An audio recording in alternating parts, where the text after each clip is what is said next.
Ito yung kalamay dito. Nakailang kain kami nung time na yan. Kinain na namin yung itlog na pula na may kamatis. Sarap kumain ng nakakamay.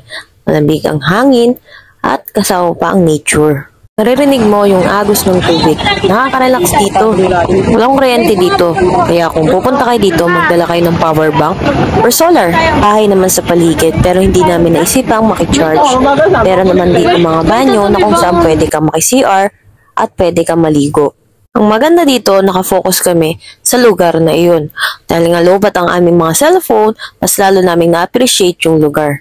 Mas lalo namin siya tinitigan maigi. At napakaganda niya talaga. Sulit ang punta namin.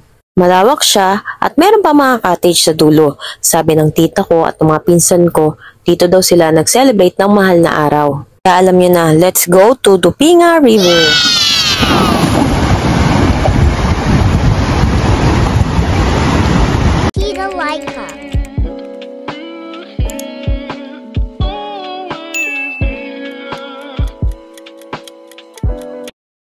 Hi everyone! This is your Tita Laika, ang iyong titang ina na maldita pero may puso.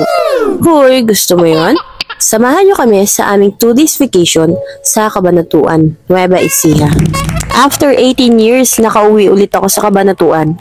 Actually, hindi ko ito probinsya. Meron lang kaming mga kamag-anak na nakatira dito. Kaya naman, nung maliliit kami, ay gustong-gusto naming umuwi dito para na makabanding din namin ang aming mga pinsan.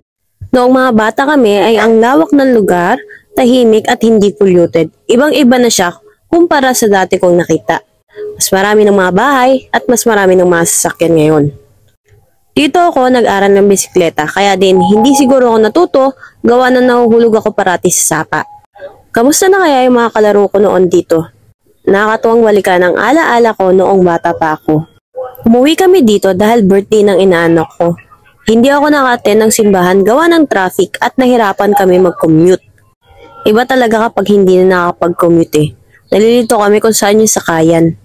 7 AM na kami nakaalis ng bahay, kaya naman inabot na kami ng rush hour. Sumakay kami sa 5-star ECTEX sa Cubao. At ang amount ng aming mamasahe ay 278 pesos per head. Sabi ng aking tita at mga pinsan ay mas mabilis daw ang biyahe kapag ito ang sinakyan namin. Pero inabot pa din kami ng siyam-siyam dahil nga sa traffic. Sa tagal nga ng biyahe ay nakatulog na ang asawa ko. Nakita niya naman, talagang papunta na kami sa probinsya. Halos puro talahib na kung makikita mo. Pagdating ng Bulacan ay may umakyat na nagtitinda ng chicharon. Pumili kami for 100 pesos. Masarap yung chicharon, malambot siya, tsaka malutong. Iba talaga ang chicharon kapag gawa sa Bulacan. Huminto ang bus sa bus stop. So, kumain muna kami at nag-CR. Nang sa ganon ay ready ulit kami sa panibagong biyahe. Bumili kami ng long silog at spam silog at saka siomay. Siyempre, asawa ko yung nagsiserve dahil Disney princess ako. Uy, sino ka dyan? Ganyan lang talaga yung maalaga yan. Sa stopover ay hindi lang pagkain ang meron. May bilihan din sila ng pasalubong. Malawak ang area at malinis. After namin kumain, ay bumiyay ulit kami ng ilang oras pa. Nung malapit na kami ay sinabihan kami ng aking tita na bumaba sa Jollibee. Mula doon ay sinundo kami ng kanilang tricycle. Alauna pasado na nung dumating kami sa event. Haggard at pagod sa biyahe. Kaya naman pagkain kagad ang aming nilantakan. Konting chika lang at tumiretso kagad kami sa pagkain at sa upuan. At habang kumakain kami ay may program. Tuwang-tuwa ang mga pamangking ko dyan. Sa program ay pinapasayaw ng host ang mga lalaki. Mga ninong ata to ng pamangking ko. Isa dyan ang pinsan ko at mga kaibigan niya ang mga nakatayo. Nakikita niyong busy-busy ako sa kakakain. Kami ng asawa ko. After dancing ay message ng mag-asawa sa kanilang mga bisita. Mahal ko po yan. Maraming salamat po. Maraming sa mga taga Manila pa pumunta dito. Ay, maraming salamat po. Thank you so much, Mama Angelica, for the last time. Dito po kayo. Salamat po ako sa lahat ng tumulong sa amin at saka parang may iyak ka pa. naraos ko na lang din ang anak ko, lalong-lalo na po sa mga lumuwas pa kala. Maraming salamat. Sa iyo pong husband? Eh, rin po siya kahit mataba siya. After nun ay performance na sayaw naman ng magkapatid, si Ate Sia at si Baby Zoe. Guys, sumali pala siya sa Mini Miss You. Sana nga ay ma-line up na siya. Excited na kami makita siya sa television. Yes! Makikita niyo naman na nakangiti at nakatutok sa aking cellphone ang batang ito. Nakakatuwa at napakabibo ng aming Ate Zoe. Guys, may page din po siya. Follow niyo naman po siya. Balak na naman dyan!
Pagkatapos sumayaw ng aking mga pamangkin ay ang cake na.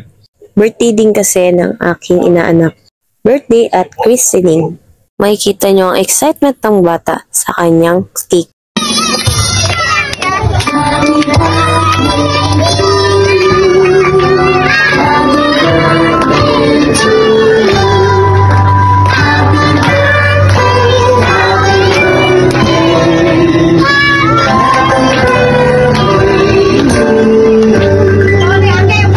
Mas malakas pa yan!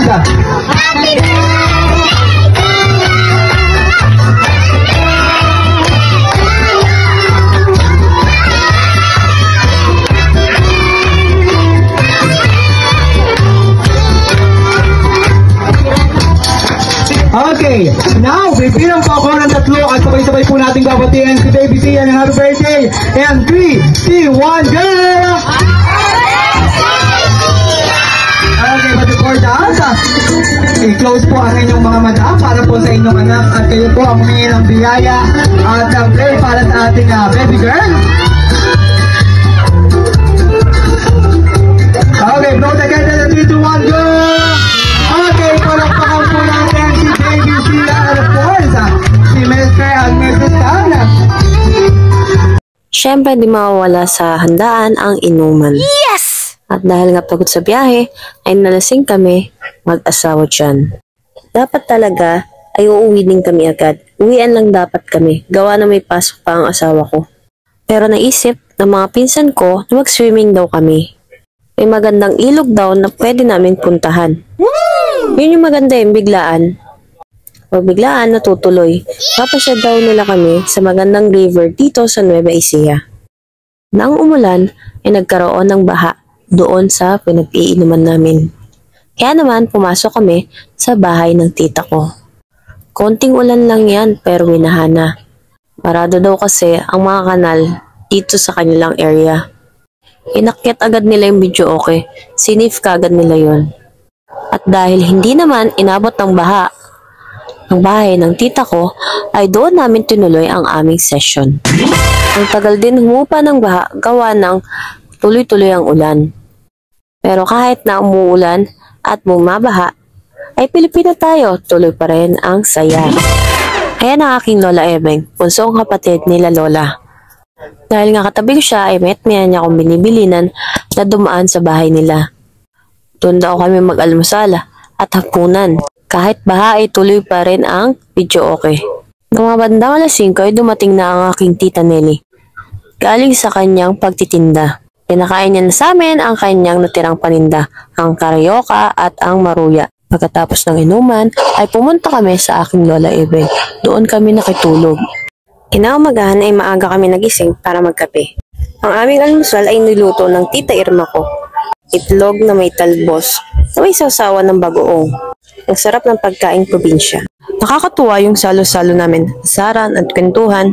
Itong bahay na ito ay bahay ng mga pinsan ko na nasa Amerika. Lahat sila ay nandoon. Si Lola Ebeng na lang ang nandito. At katuwang niya ang kapatid ni Tita Lenny. Bago dumating ang aming sundo, ay pumunta kami sa aking Tita Jack. Nakita ko din ang kanilang husky. Nakakulay ni Lexilor. After ng kamustahan, ay nagpaalam na kami at bumaba ulit. Nag-charge ng phone at nag-asikaso na sila na kanilang gagamitin. Nagsabi naman kami sa magsusundo na dadaan kami sa palengke. Gawa ng bibili kami ng damit. Wala kasi kaming damit na dadalhin, lalo na sarili lang namin ang dala namin ng pagpunta namin dito. Pupunta din kami ng palengke para mamili ng mga pagkain na lulutuin namin doon. Ilang tricycle din kami pagpunta doon. Bago kami pumunta ng palengke ay nagpalit kami ng sasakyan na kolong-kolong. At dinaanan na din namin ang pamangking ko na galing sa school. Hindi ko pinalampas na hindi mapuntahan ang bahay ng pinsan ko. Nakakapanibago dahil medyo maliit na yung daan papasok. At nasa gitna na ito, compare sa dati na nasa gilid lamang. Nakakatuwa kasi andun pa rin yung poso nila. At nakakatuwa kasi andun pa rin yung display na gawa ng papa ko. Ayan yung dati naming negosyo, ang paggagawa ng display na lapis. Wow! Nakapagpalit na kami ng kolong-kolong at kasama na namin ang pamangking ko. Pumunta muna kami sa palengke bago kami dumiretso sa ilog na pupuntahan namin. Sabi ng asawa ko ay nadaanan namin ang palengke na ito nung pumunta kami ng Dinggalan. Patandain talaga to. Sabi ko pa ay parang familiar. Pagkababa namin ay humanap kagad kami na mabibilhan ng damit. Grabe ang tawarang nangyari dahil andyan yung tita ko. Pagkatapos namin bumili ng damit ay bumili kami ng bigas. Mahal na din pala ang bigas sa kanila at sa binalan namin doon na din kami nag-cash out. Pagkatapos noon ay bumili kami ng isda. Nakakatawa nga at yung bata ay nagtitinda na sa mura niyang edad. Iniwan muna namin sila tita para bumili kami ng toiletries at mga energy drinks. Pagkatapos namin mamili ay bumalik ulit kami sa tita ko at sa pinsan ko para ibigay ang mga drinks nila. Tapos noon ay nag-request ako ng itlog na maalat. Naghanap kami noon bago kami tuluyang bumalik sa aming sasakyan. Akala namin ay malapit na ang aming pupuntahan. Laking gulat ko nang mahigit sa 1 oras na at hindi pa din kami nakakapunta sa aming paroroonan. Ang layo niya pala mula sa Cabanatuan at malapit na ito sa Dinggalan. Kaya naman pala napakaganda ng tubig. Na-enjoy ko naman ang biyahe gawa na ang ganda ng view. Di ko mapigilang i-record ang aming biyahe. Habang ang asawa ko ay nakaramdam ng pagod at napaidlip sa biyahe. Ang dami naming nakitang palayan, mga baka, kabundukan. Damangha ko kahit mayroon na kaming ganon sa Montalban. Nakaka-relax kasi kapag malapit ka sa kalikasan. Wow! Ito yung gusto kong biyahe, yung malapit ka sa nature.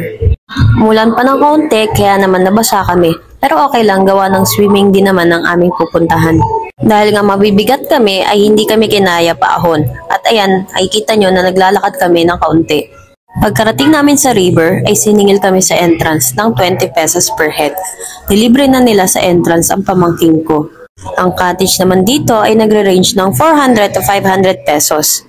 Yung cottage na yon ay may table na sa gilid na pwede mong paglutuan. Ang ganda ng lugar at nasa malayo pa lang ako ay naririnig ko na ang agos ng tubig. Kaya nakaka-excite lalo. Dahil nga malapit na sa Dinggalan ay ang ganda ng tubig, napakalinaw, napakalinis. Running water siya, blue-green siya, katulad ng sa Dinggalan. Makikita nyo dyan ang aking pinsan na Disney princess na takot, mangitim, kaya naman nakapayong sa ilog. Diba? Ang ganda ng tubig, malinaw, tsaka ang lamig. Nagluto ang tita Irma ko ng kalamay na may sabaw. Wow! Laking gulat ko na narinig ko yun kasi bago sa pandinig ko. So kalamay siya na may sago at merong niyog. Di ko mapigilan makailang ulit ng kain dyan. Pinagtabihan pa ako ng tita ko at naiuwi ko pa sa Manila.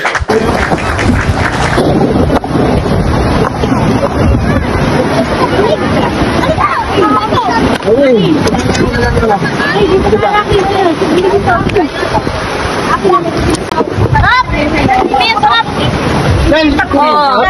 yung kalamay dito. Nakailang kain kami nung time na yan. Kinain na namin yung itlog na pula na may kamatis. Sarap kumain ng nakakamay. Malamig ang hangin at kasama pa ang nature. Naririnig mo yung agos ng tubig. Nakaka-relax dito. Walang kuryente dito. Kaya kung pupunta kayo dito, magdala kayo ng power bank or solar. Bahay naman sa paligid pero hindi namin naisipang makicharge. Pero naman dito mga banyo na kung saan pwede kang maki-CR at pwede kang maligo. Ang maganda dito, nakafocus kami sa lugar na iyon. Dahil nga lobat ang aming mga cellphone, mas lalo namin na-appreciate yung lugar. Mas lalo namin siya tinitigan maigi. At napakaganda niya talaga. Sulit ang punta namin. Malawak siya at meron pa mga cottage sa dulo. Sabi ng tita ko at ng mga pinsan ko, dito daw sila nag-celebrate ng mahal na araw. Kaya alam niyo na, let's go to Dupinga River.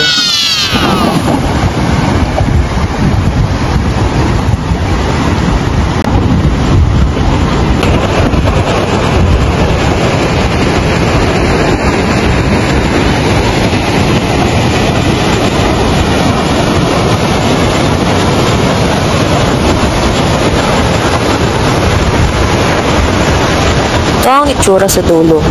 So, yan ang pinakadulo niya. Siguro meron pang mas dulo pa doon, pero hanggang dito na nga lang yung cottage. Maganda siya, green na green ng tubig, at mas kita nyo maigi ang mga kabundukan.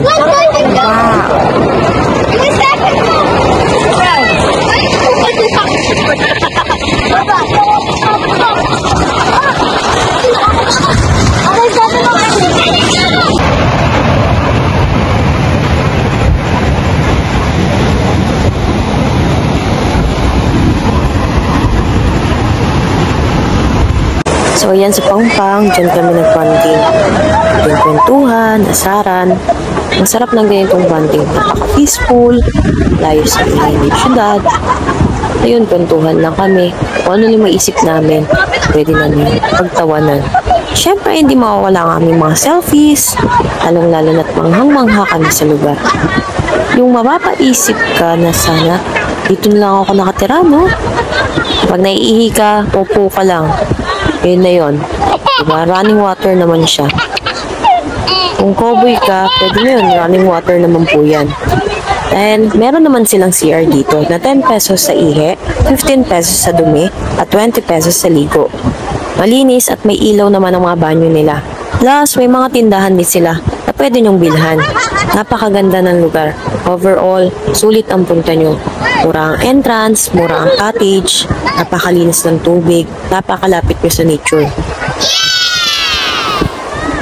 Paniguradong marirelax ka talaga.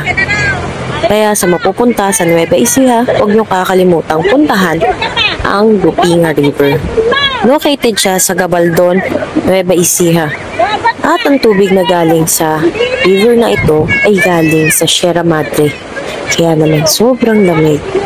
Huwag niyong palampasin na hindi mapuntahan ang lugar na ito. Wala na talagang liwanag nung umalis kami doon. Gustuhin man namin mag-extend ay hindi na maaari dahil nga may pasok na kami. Bonding talaga ng bongga. Gusto pa nga ni Lola Ebeng na pumunta sana kami sa isang falls. Kaso hindi nakakayanin lalo na't sobrang dilim na. Tuwang-tuwa ang aking asawa at kitang-kita ko naman sa mata niya ang enjoyment. Laking pasalamat ko sa pamilya ko nung nakatulog ako ay nasikaso nila ang aking asawa. Siyempre, nagloko yung sinasakyan namin kolong-kolong nung papunta. Nagloko rin siya nung pauwi kami. Ilang beses siyang tumirik at parang pakiramdam namin ay hindi na siya andar. Yung kahit patag ay kailangan mo siyang itulak. Dumiretso kami sa bahay ni Lola Ebeng at doon na kami nag-dinner. Ang ulam namin ay pusit at sinampalukang paa. Ang sarap. Ang sarap talagang kumain kapag sa... Pinsano. Bibi. Sabi pipikil ka.